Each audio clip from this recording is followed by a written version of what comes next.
Hi, and welcome to Marketing Optimization with AlexDesigns. I am your host, Alex Harris, and today we have Neil Patel here today. How you doing, Neil? I'm doing great. Thanks for Awesome. having me. Well, Neil really needs no introduction, but me personally, I've actually been a CrazyEgg subscriber for a long time. I've used them on many sites to optimize my site. I'm very humbled to have you on my show because I created this show really to ask all the experts questions. So, stuff that I can be doing on my own site. I have a site for a long time now, blogging weekly, consistently optimizing my SEO and stuff. So I want to talk some advanced marketing strategies with you. How to get started, I like to ask, what is optimization and why is it beneficial? Sure. Optimization is all about tweaking, right? So how can you end up squeezing more people through the funnel? It's like if you have 1,000 window shoppers but only one buyer, how can you end up out of those 1,000 window shoppers? How can you convince 10 of them to be buyers instead of one, right? That's 10 times the revenue. So that's all optimization. It's what makes people tick, and then providing that, obviously without being deceivious, and convincing them to buy from you. That's all optimization is, right? It's just constant tweaking and testing to maximize conversion rates, revenue, or whatever your other goals may be. Awesome. And those goals are so particular. What goals do you define when you start your optimization process? What are those important ones?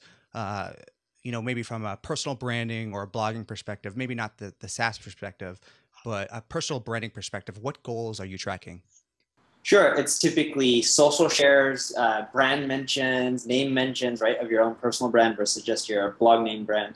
In addition to that, traffic is another huge one. It's how many people see or read your about page every single month, because the more people reading it, that's more people getting to know you. Number of engaged users, you can look at that number by comments. If you have more comments per post on average, that shows that more people are engaged and liking your content. Right. So those are some of the things that we track on a regular basis.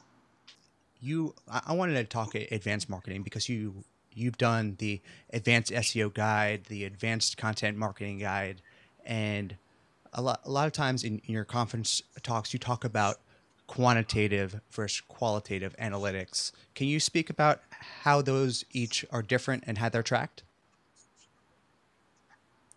Sure. So quantitative and qualitative are two different things. Quantitative is like a number. Google Analytics gives you a lot of quantitative data. How many visits you have, bounce rates, time on site, what's the next best post I can write on, why didn't you like the content that I just wrote, or how could I improve my blog?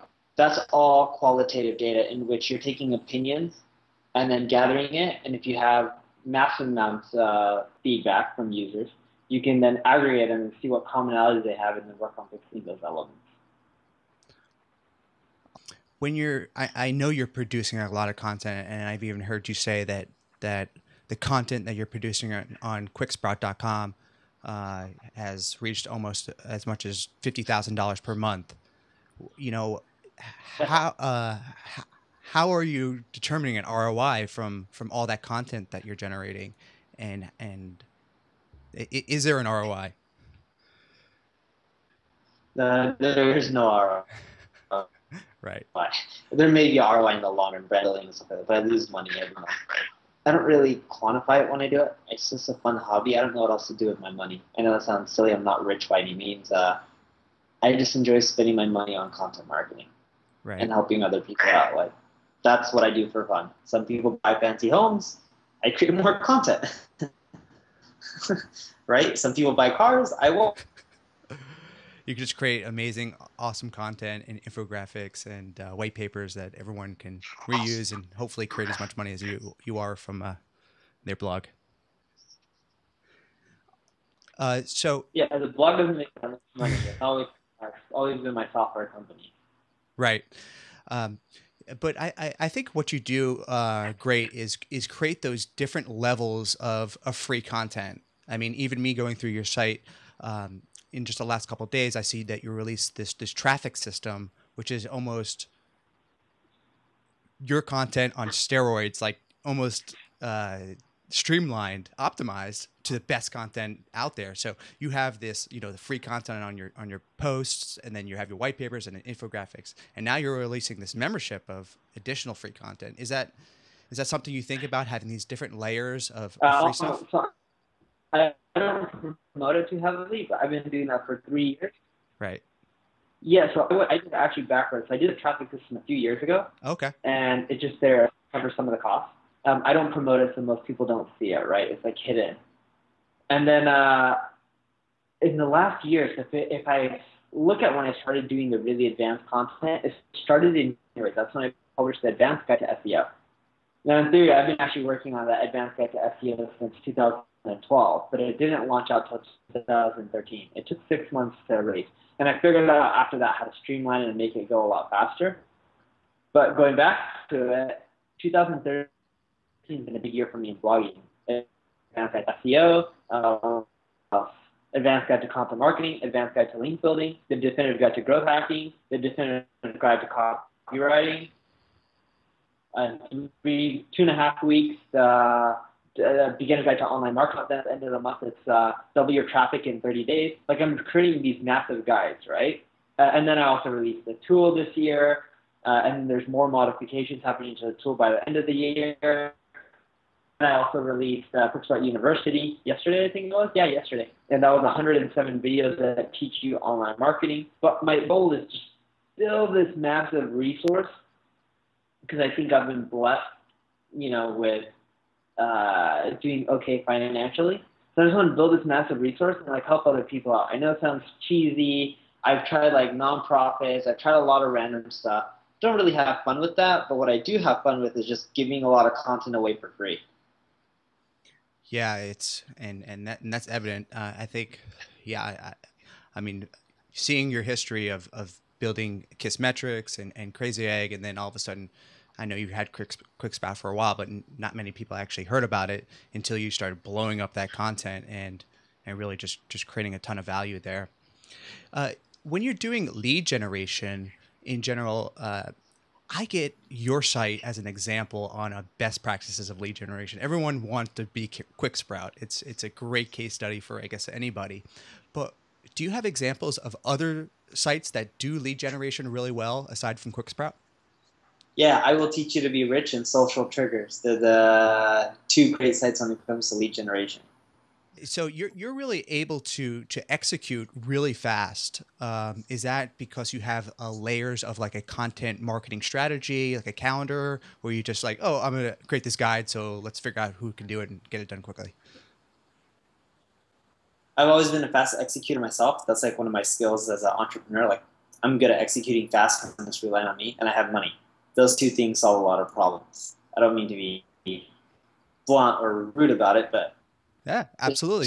And the reality of it, right? If I had to do everything myself, I wouldn't be a fast executor. So yeah, that's how I just get it out. I don't have no plans or anything. I just like, oh, cool, it'd be good to create a guide on online marketing. Because like enough people ask me like, oh, what about this? I'm like, damn it, I still get a lot of newbie questions. Let me just create a guide on online marketing so I can send people there. And then people have been asking me about landing page optimization a lot lately. So I'm now writing another guide called the Definitive Guide to Landing Page Optimization. So that way I can just give them the guide and be, boom, here's everything you need to know about landing page optimization in one area.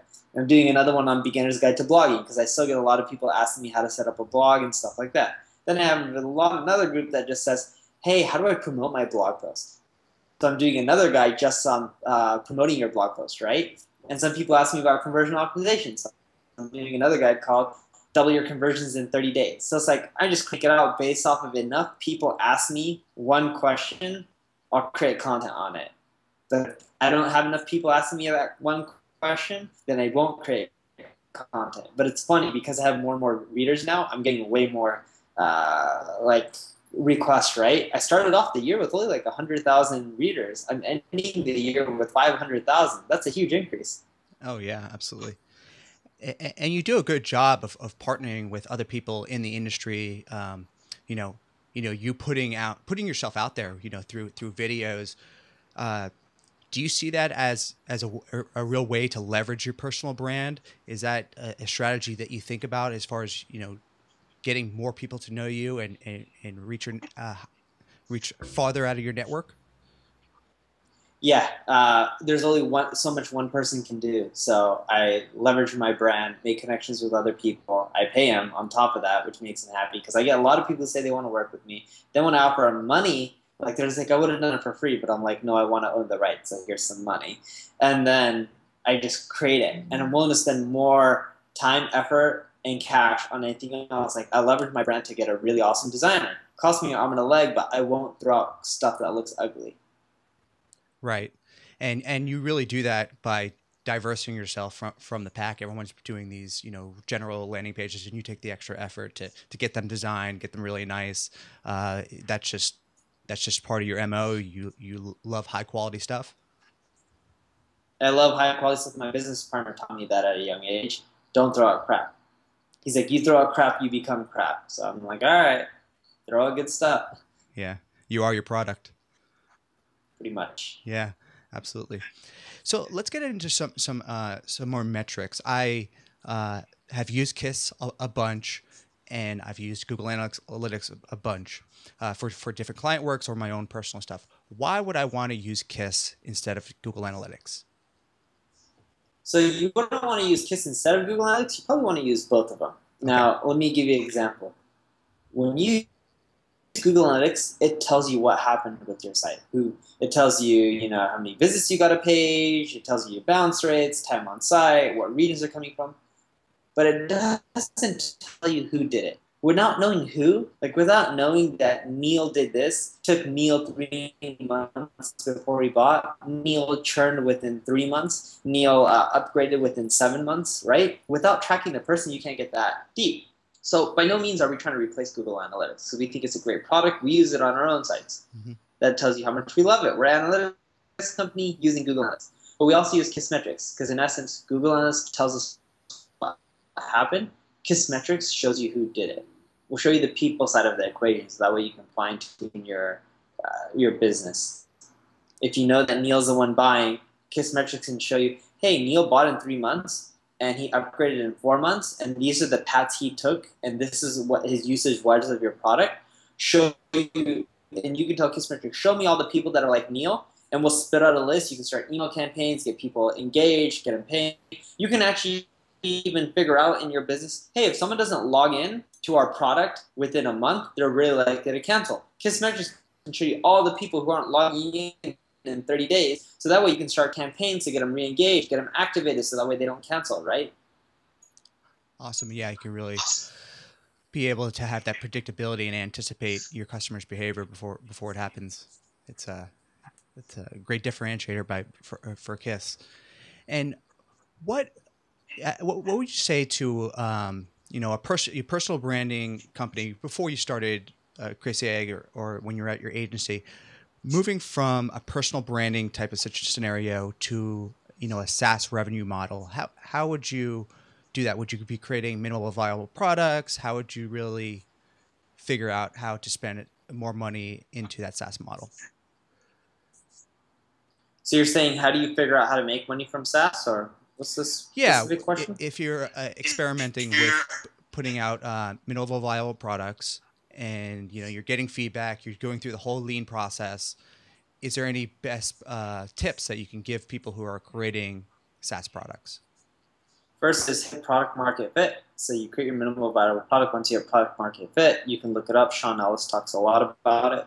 Once you hit that, then from there, you have a product that people love, and you need to just throw fuel on the fire by just growing it, right? So that's when you start marketing it, doing the advertising, doing guest posting, infographics, whatever it may be. But the big mistake that most people make is when they're doing these software products, they'll do the minimal viable approach, but they won't measure their product market fit. And if you don't achieve that, it's much harder to grow. Very interesting. And once you have your product market fit and you're doing testing on your SaaS model, one of the things you also talk about is increasing your lifetime value. And is that done through upsells or increasing your retention? What's some tips for increasing the lifetime value of your subscribers?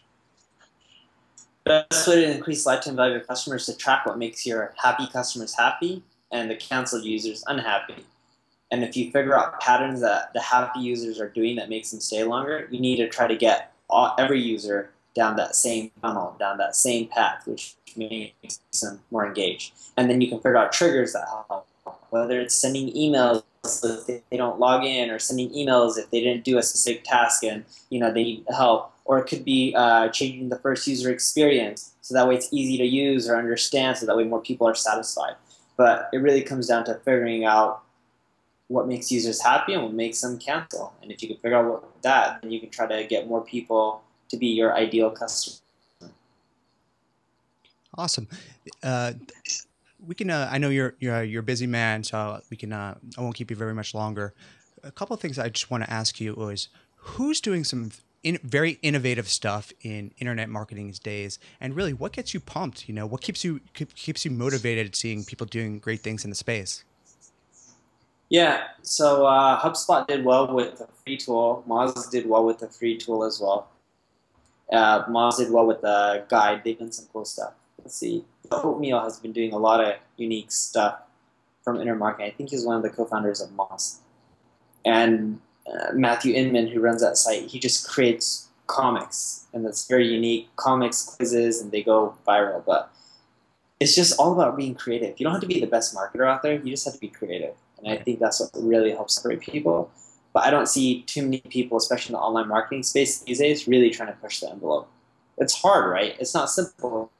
Like, even me, I look at everything I'm doing, I'm like, what's next that could be bigger? It's not like a light bulb comes up and I'm like, I need to do this now, right? It's really hard to figure out what to do that is going to be the next big thing.